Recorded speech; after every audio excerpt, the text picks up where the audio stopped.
the Dalit politics through Rajinikanth.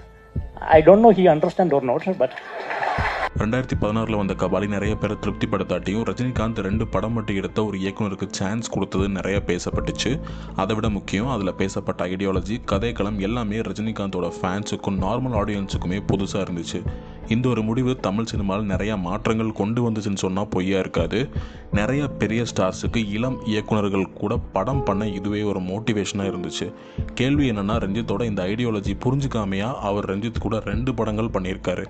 ஆனால் ஒரு பொது மேடையில் ரஞ்சித் முன்னாடியே ஒருத்தர் ரஜினி ரஞ்சித் படங்களில் பேசினதெல்லாம் தெரிஞ்சு பேசினாரா தெரியாமல் பேசினாரான்னு நக்கல் பண்ணது கொஞ்சம் சர்ச்சையை உருவாக்கியிருக்கு.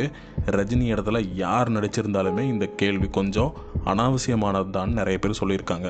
ரஜினி ரியல் லைஃப்லையும் வேறு சித்தாந்தங்கள் பேசுகிறாருங்கிறது தான் இவர் கிண்டல் பண்ணி சொல்லியிருக்காரு. இதை பற்றி உங்கள் கருத்துக்களை கமெண்ட்ஸில் ஷேர் பண்ணுங்கள். வீடியோ பிடிச்சிருந்தா ஒரு லைக் பண்ணி சப்ஸ்கிரைப்